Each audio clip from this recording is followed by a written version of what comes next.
G'day viewers, I have a need to breed my dead set, hands down, absolutely fair income #1 favourite fish of all time, the Geophagus. So if you've always wanted to breed Geophagus but didn't know how, well, you've come to the right place, so stay tuned. Now, anyone who has visited this channel before will know I have a bit of a soft spot for most South American cichlids, but above all it would have to be the mighty Geophagus. Have a look, how gorgeous is that? The name Geophagus comes from the ancient Greek geo, which means earth, and phagos, which means to eat, which is why they're often referred to as eartheaters. But they don't actually eat the earth, they just grab a mouthful and sift through it for anything edible, then let it pass out through their gills, or they just spit it back out their mouth, like a kid eating broccoli.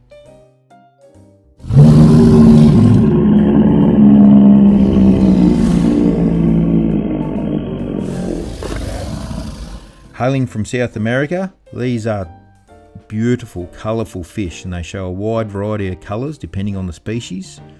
They have shades of red, orange, yellow, blue and green, and blue-green.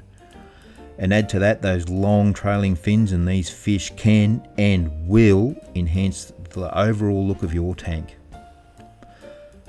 Now, while some cichlid species can be a little bit on the aggressive and territorial side, most Geophagus species are lovers and not fighters, and will get along with any other like-minded fish in the tank.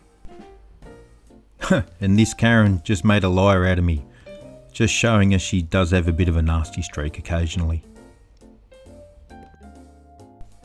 Although the Geos really only fight amongst themselves because they have a hierarchy, so there's always one dominant fish and he just keeps everyone else in line, which is a good idea to keep at least 6, that way it spreads the bullying around a little bit.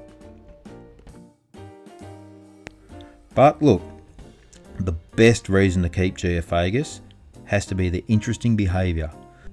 Geos love nothing more than keeping your substrate nice and clean by constantly sifting through it and stirring it up.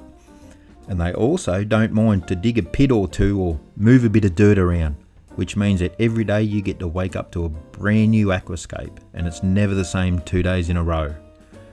But Geos really come into their own when it comes to their breeding behaviour and looking after their young, which I won't really get into now, because hopefully together we will get to witness this extraordinary behaviour for ourselves.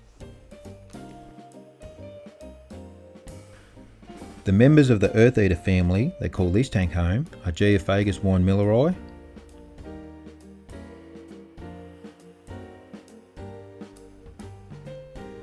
Geophagus pyrocephalus, which used to be known as a redhead tapajou,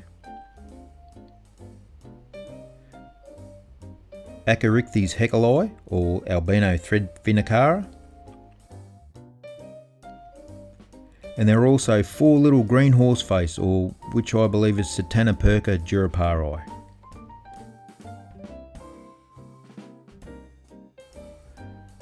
But for this breeding project, we'll be going with these guys, Geophagus Brachybranchus, or the black-throated eartheater.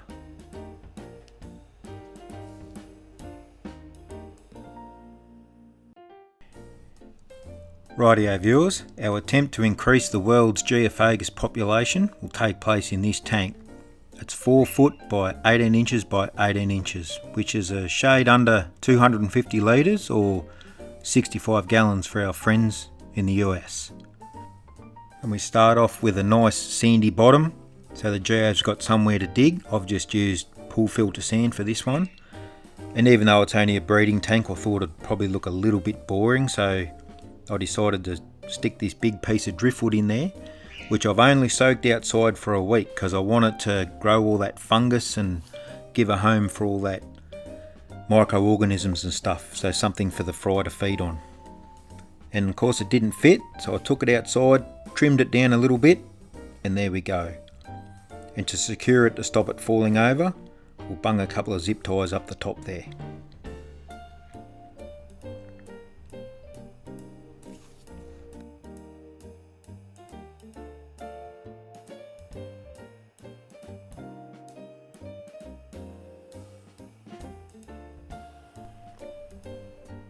Now to add just a bit more surface area and a bit of interest and a bit more places for the fry to go, we'll grab a few more sticks out of the driftwood pile. And most importantly, a couple of nice flat stones, because that's what geos really prefer to lay their eggs on. So I'll grab a couple of those, throw them all in the tank inside.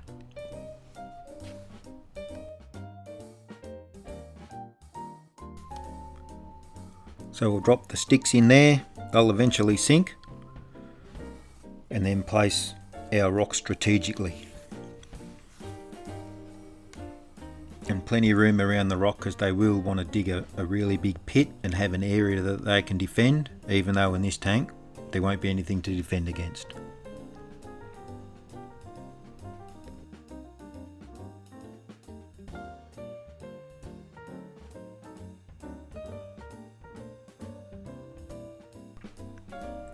There's our tank all set up, so I'll leave that for a couple of weeks to let everything settle in, and then we'll go and catch some fish, and that's where the fun will begin. Wish me luck.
Now the next day you can see the lovebirds have really settled in and they've started to do a few renovations, moving a bit of dirt around to where they want it, and straight away Mum started to dig a really big pit around that rock, so I think she's chosen that one for the site for the eggs.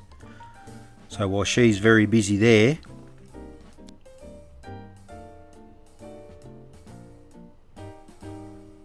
Dad's keeping himself very useful by staying right out of the way until required, and just answering every question with "Yes, dear." And now it's just a waiting game. This is only a young pair, they've never bred before, so we'll just give them plenty of time and just let them do their thing. And hopefully we can get some fry. But there are a couple of things we can do to help them along and get them in the mood. But before we do that, remember, if you like leaving likes, leave a like. And don't forget to subscribe if you haven't already. So now to set the mood, we'll put on some nice romantic music. We'll dim the lights and let nature take its course.